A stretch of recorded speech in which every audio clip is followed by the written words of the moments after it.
Seja no plano interno ou no internacional, os direitos humanos se encontram resguardados por documentos que têm o objetivo de garanti-los aos cidadãos. Mas o que são os direitos humanos? Como eles surgiram? O significado histórico desta expressão e o atual uso dela é o tema do estudo de Alexandre Fernandes Dantas, que vamos acompanhar no Academia de Agora. A justificação dos direitos humanos através da teoria liberal. Dissertação apresentada à Universidade Gama Filho como pré-requisito para obtenção do título de mestre em Direito. O estudo é de Alexandre Fernandes Dantas. E para debater o trabalho, recebemos o consultor legislativo em Direito Constitucional do Senado Federal, João Trindade, e o doutor em Sociologia e professor de Direitos Humanos, Ulisses Borges de Rezende. Quero aqui agradecê-los pela presença, por aceitar o convite da TV Justiça, doutor João Trindade, doutor Ulisses também, muito obrigado pela presença. E vamos agora acompanhar um resumo do estudo do doutor Alexandre. O trabalho busca esclarecer o significado da expressão direitos humanos por meio de uma pesquisa histórica. A partir deste levantamento, o autor mostra como o tema vem sendo abordado atualmente. Bem, Alexandre, também muito obrigado pela presença, você que hoje nos traz o seu trabalho para ser apresentado aqui. Bom, eu já gostaria que você falasse da metodologia utilizada para a elaboração deste estudo. Bom, Rimac, é um prazer estar aqui na TV Justiça, uma academia. O meu trabalho usou metodologia quantitativa, usando como referencial teórico Lawrence Bardan. Então, buscou-se analisar documentos originais, documentos primários, leis, tratados, declarações de direitos, e também uma abordagem muito específica em bibliografia internacional, tudo quanto é desse tema dos direitos humanos na seara internacional. Essa foi a metodologia usada. Bom, por falar em bibliografia, então vamos acompanhar uma parte da bibliografia que você mesmo destacou e depois eu quero que você comente de que forma cada uma delas contribuiu para a elaboração do seu estudo. Vamos acompanhar. Segundo o Tratado sobre o Governo, de John Locke, editora Martin Claret. Que é o feudalismo, de François-Louis Ganchoff, editora Europa América. Active Liberty, Interpreting Our Democratic Constitution, Stephen Breyer, editora Vintage. 3 obras que você destacou e eu queria que você então comentasse. Bom, vou iniciar com a obra do Ganchoff. É uma obra muito interessante porque ela vai descrever de maneira bem didática como era o feudalismo, como era a época do medievo. Ou seja, uma época em que os direitos eram feitos em estamentos. Como isso? Cada pessoa pertencia a uma classe estamental. E aí essa classe tinha os direitos próprios dela. E o medievo era bastante peculiar por causa da vassalagem. Tinha o senhor feudal e tinha o vassalo. Inclusive, tem outro autor, se chama Samuel Pufendorf, que vai falar dos direitos naturais dos senhores feudais. Então, o Ganchoff é muito interessante para vocês entenderem como era a época do medievo. Depois, passando para o livro do John Locke, para mim é um livro de maior importância. Por quê? O livro vai justamente fazer essa mudança, essa transformação do direito natural, baseado num direito transcendental, divino, para um direito racional, onde todos os seres humanos possuem direitos inatos à sua condição própria de ser humano. Desse livro, dessa teoria, dessa teorização contratualista, que tem início com o Thomas Hobbes, esse vai desembocar na Declaração de Direitos do Homem e do Cidadão, de 1789, que é uma consequência da Revolução Francesa do século XVIII. A declaração, ela está lá explícita. Os homens possuem direitos naturais, inatos à sua condição própria de ser humano. E esses direitos naturais são aqueles iguaizinhos que o Locke dizia que o homem possui. O Locke dizia, o homem possui propriedade em sentido lato. O que significa isso? Significa direito à vida, à liberdade, a bens e também direito à resistência contra o governo opressor. E a Declaração de Direitos do Homem e do Cidadão vai expressar exatamente isso, como que saindo da ideia de um pensador para o papel. E por que a declaração? declaração é importante esse termo, porque não é um tratado, não é uma lei, não é um acordo. É declaração porque declara direitos pré-existentes. Depende apenas que você nasça como um ser humano. E, para terminar, o livro do Stephen Breyer, que é um ex-ministro da Suprema Corte americana, ele vai debater a democracia constitucional. Ou seja, a democracia não é apenas mais a democracia como foi visualizada ou planejada pelos gregos na antiga Grécia. Ou seja, a democracia participativa, com a liberdade dos antigos, como dizia o Benjamin Constant, mas sim uma democracia que vai conjugar os dois tipos de liberdade. A liberdade dos antigos, que é aquela liberdade de você participar do governo de maneira ativa, e a dos modernos, que é a liberdade negativa, ou seja, você ter uma esfera de proteção contra a ingerência do Estado, contra a ingerência do governo. E o Stephen Breyer vai fazer uma exposição interessantíssima para nós aqui no Brasil, inclusive, porque ele vai debater quando que o judiciário deve ser modesto, ou seja, a judicial restraint, ou seja, a autocontenção do judiciário. Ele vai dizer, como a Constituição dá ao Poder Judiciário, principalmente, ou seja, de maneira da natureza do Judiciário, guardar a Constituição, ou seja, guardar aquele texto maior do nosso ordenamento jurídico, por vezes ele vai interferir ou vai ultrapassar o seu limite naquela separação de poderes definida por Montesquieu. Poder legislativo, executivo e judiciário. Então, saber em que momento o judiciário deve se autoconter para deixar assuntos mais espinhosos, assuntos mais complicados, para aqueles que têm legitimidade popular, ou seja, aqueles que foram eleitos. Você falou da metodologia, da bibliografia em destaque, vamos falar agora do trabalho.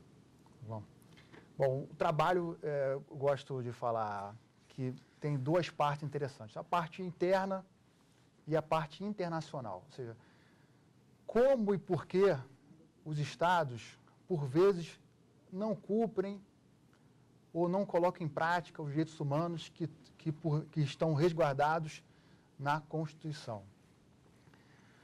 Uma das justificativas para isso ocorrer seria chamada reserva do possível. O que significa isso? Significa que o cidadão possui realmente direitos garantidos ou assegurados, só que o Estado alega não possuir condições orçamentárias para colocar em prática esses direitos. Direitos esses principalmente de segundo grupo ou segunda geração. Mas por que grupo ou geração? O que significa isso? Significa que os direitos humanos foram se desenvolvendo na sociedade ou na ordem jurídica, então convencionou-se falar em gerações de direitos fundamentais. Então, essa geração, chamada segunda ou segundo grupo, seria aquela geração ou grupo prestacional, ou seja, o Estado tem que prestar ao indivíduo, ao cidadão, direitos fundamentais que vão, lógico, acarretar um decréscimo na condição financeira, né, do Estado. Então, o que tem se decidido a respeito disso? Que o cidadão faz jus a um mínimo existencial, aquele mínimo da dignidade da pessoa humana. Então, nesse mínimo, o Estado não pode se imiscuir de que a reserva do possível não lhe dá condições de garantir a todos esse mínimo existencial. Então, aí seria um freio, ou seria um limite para essa desculpa do Estado. Agora, passando para a seara internacional. Aí vem um debate fortíssimo entre duas correntes que, por vezes, mostram-se opostas. A corrente do universalismo e a corrente do particularismo ou relativismo. A corrente universalista vai defender que os direitos humanos são iguais em qualquer lugar do mundo, ou seja, tem uma pretensão de validade universal, total para o globo. E a corrente particularista ou relativista vai falar que não. Cada cultura vai desenvolver ou vai defender, vai colocar em prática aqueles direitos humanos ou fundamentais que eles entendam serem os corretos de acordo com os seus costumes. E esse debate acaba por ter por inviabilizar, muitas vezes, uma união. Inclusive, Michel Villey vai dizer o seguinte: falar em direitos humanos universais seria, no mínimo, duvidoso, porque não existe um juiz universal. Ou seja, quem vai julgar quando existe conflito entre países, se nem todos os países aderem ou vão aderir no futuro a tribunais internacionais? Podemos citar, por exemplo, o Tribunal Penal Internacional. Esse tribunal é um tribunal que vai julgar pessoas que cometem atrocidades contra direitos humanos. Nesse tribunal, os Estados Unidos da América, que é o maior defensor, ou se intitula o maior defensor de direitos humanos no globo, não ratificou o tratado. Então, quer dizer, perde legitimidade ou perde força internacional desses tratados internacionais sobre direitos humanos.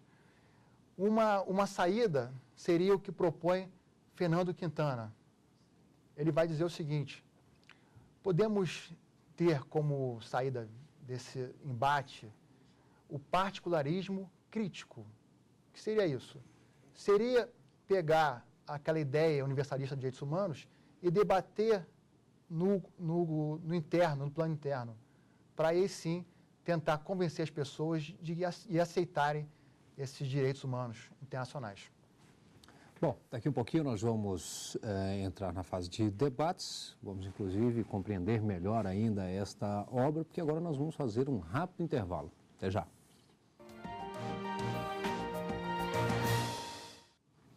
E estamos de volta com a Academia hoje, debatendo a dissertação A Justificação dos Direitos Humanos através da Teoria Liberal, de Alexandre Fernandes Dantas. Bom, antes de iniciarmos aqui o nosso debate, vamos conferir algumas teses e dissertações que estão disponíveis no mercado editorial.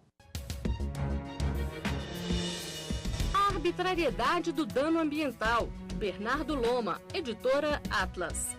Tramas entre subjetividades e direito, de Gabriela Maia Rebouças, editora Lumen Iuris.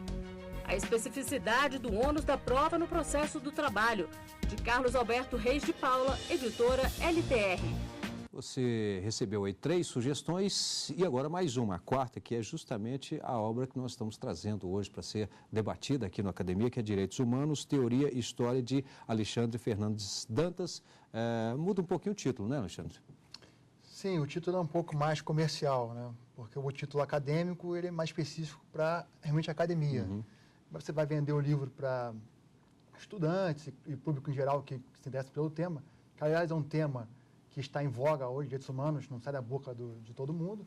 Então, um título um pouco mais comercial.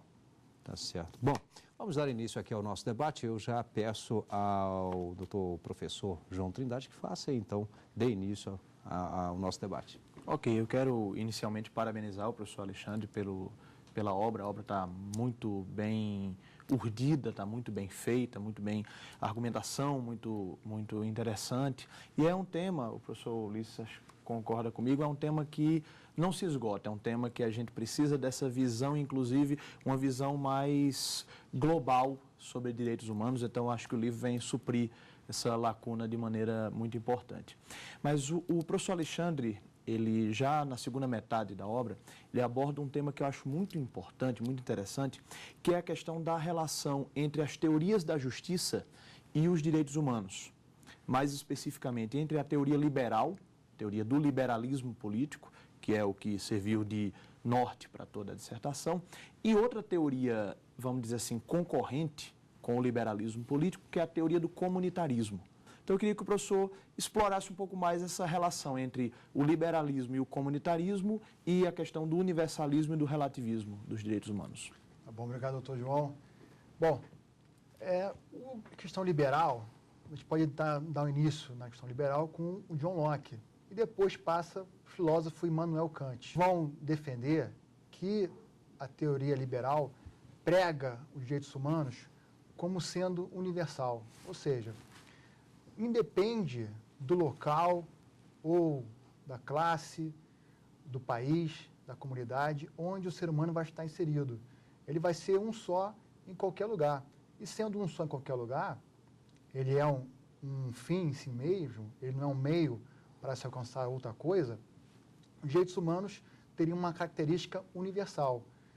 Essa teoria também pode chamar também de teoria neoliberal, com autores mais recentes. Por exemplo, John Rawls. John Rawls vai defender a tese de que você, usando o véu da ignorância, você sempre vai escolher os mesmos princípios da justiça. Ou seja, aqueles princípios que vão comungar o ser humano como sendo o centro, como sendo o norte que vai jorrar para todo o Estado, para todo o ordenamento jurídico. Já a teoria comunitarista, que tem como um grande expoente o Cass Sunstein, vai defender que não. Cada comunidade, ou seja, cada local, vai ter seus direitos humanos defendidos de acordo com a sua maneira. Ou seja, é uma teoria mais relativista. Ambas teorias dão enfoque, ou seja, dão defesa aos direitos humanos, porém cada qual à sua maneira. Professor Ulisses. Pois não, queria também parabenizar o professor Alexandre pela sua obra, uma obra muito bem trabalhada, muito bem concatenada. E, assim, o ponto que eu gostaria de indagar ao senhor, já que o próprio título, que houve alteração, como foi mencionado, né, ele nos invoca a esse aspecto histórico, né, os direitos humanos sob o prisma da teoria e da história. O senhor, quando menciona Locke, o senhor fala da separação entre igreja e Estado, né, entre o altar e o trono, né? Então, o que eu gostaria de pedir ao senhor que avaliasse em que medida esse contributo para a formação dos direitos humanos, ele vem da igreja, do pensamento da igreja católica, da doutrina católica, enfim, a ideia também da própria defesa contra a escravidão, a própria defesa contra a tortura nos processos de inquisição. Então, como o senhor vê em que medida há um contributo histórico do pensamento da igreja, da doutrina da igreja católica em relação à própria formação de direitos humanos? Tá bom. Obrigado, doutor Ulisses, pelas palavras. Bom, eu entendo que a igreja católica e o pensamento religioso em geral teve um papel fundamental no desenvolvimento da teoria dos direitos naturais, né, que vai desembocar nos direitos humanos e vai desembocar em cada país direitos fundamentais. Não estou defendendo que a história é linear. Lógico que a história vai e volta, tem estanques, tem retrocessos, mas o que eu defendo é que os direitos naturais, eles podem ser considerados a gênese dos direitos humanos. E aí, direitos humanos, quando você positiva na Constituição de cada Estado, se tornam direitos fundamentais. A Igreja teve um papel importante no sentido de pregar o amor, de pregar a compreensão, de pregar a união entre os seres. Porém, a Igreja tem um déficit de legitimidade. Qual é esse déficit? O ateu, ou aquele que prega outra religião, vai ficar fora desses direitos naturais da Igreja. Então, a secularização, ou seja, tornar secular, tornar racional, da razão apenas, direitos naturais, foi de maneira fundamental para que esses direitos pudessem ter uma projeção internacional. Ou seja, aqueles estados, aqueles indivíduos que propagam uma outra fé, ou que não têm fé nenhuma, ou não tem nenhum Deus, também podem se sentir inseridos nessa categoria de direitos humanos. Então, a Igreja teve um papel importantíssimo e aí chegou a um limite, onde tornou-se necessário passar por uma separação da Igreja e do Estado. Uma vez que Estado e direitos estão sempre imbricados, já que é dever do Estado defender os direitos fundamentais da pessoa humana. Alexandre, qual foi assim, um momento histórico de maior relevância para o desenvolvimento dos direitos humanos? Bom, eu vejo na história dois momentos fundamentais ou de maior relevância para os direitos humanos. O primeiro deles é a Revolução Francesa. A Revolução Francesa do século XVIII, que vai lutar justamente contra esse poder divino do rei, vai dar o poder para o povo e daí vai desembocar na Declaração de Direitos Humanos de 1789. Essa declaração vai colocar no papel os direitos naturais. Então sai de algo abstrato e vai virar algo concreto. E o segundo ponto é no pós-guerra, com a Declaração de Direitos do Homem da ONU. Ou seja, precisaram ser dois momentos trágicos, né? Um de guerra civil na França e outro de guerra mundial, para que os direitos humanos conjugassem uma exposição ou uma defesa maior no plano internacional. Lembrando que nos dois termos fala-se em declaração. Apenas se declara de modo solene direitos já existentes, direitos inatos à condição do ser humano. Professor João. Pois é, professor Alexandre, eu queria fazer mais uma pergunta, mais uma indagação sobre essa questão da evolução histórica. A gente, analisando como o doutor fez na dissertação do mestrado, analisando por um viés histórico, a gente nota uma gradativa afirmação dos direitos humanos e dos direitos fundamentais. A minha pergunta é, existe um fim para isso? Quer dizer, a gente tem hoje uma inflação de direitos humanos? Porque se tudo vira direitos humanos, a própria ideia de direitos de uma categoria, vamos dizer assim, inata, ela perde um pouco o sentido. A gente já chegou num ponto em que não há mais direitos a declarar e sim direitos a efetivar? Bom, doutor João, concordo com você que a inflação, ou seja, o inchamento ou até a banalização dos direitos humanos na sociedade hoje está gritante. Se tudo é direitos humanos, nada é direitos humanos. Realmente, essa questão histórica, né? Os direitos humanos está crescendo. Hoje se fala-se até em geração 5, ou grupo 5 de direitos humanos. Ou seja, realmente os estados e organizações internacionais em geral precisam se preocupar mais na sua concretização ou na sua efetivação do que em aumentar ou em alargar esse número ou esses grupos de direitos fundamentais. Professor Ulisses? O senhor falou, professor Alexandre, dos dois momentos históricos assim que o senhor considera mais importantes para a compreensão nesse fluxo histórico dos direitos humanos, a Revolução Francesa e a Declaração Universal de Direitos Humanos pós-Segunda Guerra Mundial. Então, eu gostaria de trazer um terceiro ponto que me parece significativo e pedir a sua consideração a respeito disso, que é a Revolução Russa, em 1917, em plena Primeira Guerra Mundial.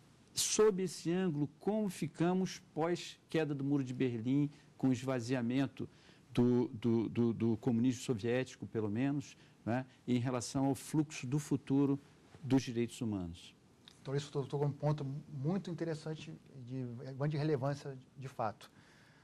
Bom, essa Revolução Russa trouxe quase que um ponto de divisão da história. Se antes o Estado liberal era um Estado liberal puro, ou seja, o Estado tem que ser um Estado mínimo, deixa o mercado agir, que ele vai se autorregular. Laissez-faire, laissez-passer. Passa, então, ao Estado social. O que significa isso? O Estado não pode mais apenas se abster de não interferir na vida das pessoas. Ao contrário, ele deve prestar serviços, prestar os direitos de segunda geração, chamados direitos sociais, para a sociedade, para os indivíduos que compõem a sociedade. Porém, esse Estado social mostrou-se inchado. Em que sentido? O Estado começou a abraçar a sociedade de tal modo que parecia um grande polvo que colocava os seus tentáculos em todos os locais. Todas as empresas, todas as questões trabalhistas, questões sociais, tudo o Estado estava presente. Então, passa-se, depois disso, do Estado liberal, Estado social, e agora um Estado pós-social, ou seja, um Estado que vai tanto garantir aquela liberdade do indivíduo, ou seja, não vai se intrometer, tanto também um Estado que vai prestar serviços, ou seja, vai fazer uma conjugação sem abusar e sem também faltar. Bem, quero aqui agradecer ao professor Alexandre Fernandes, ele que também é professor da Universidade da Estácio de Sá. Muito obrigado, parabéns pela obra, também agradecer ao professor Ulisses Borges, também ao João Trindade pela presença aqui no nosso Academia. E lembro que você também pode participar do programa. Para isso é simples, basta você enviar a sua tese ou a sua dissertação para o e-mail academia@stf.jus.br. E o programa também pode ser visto na internet www.tvjustiça.jus.br. Obrigado e até o próximo encontro.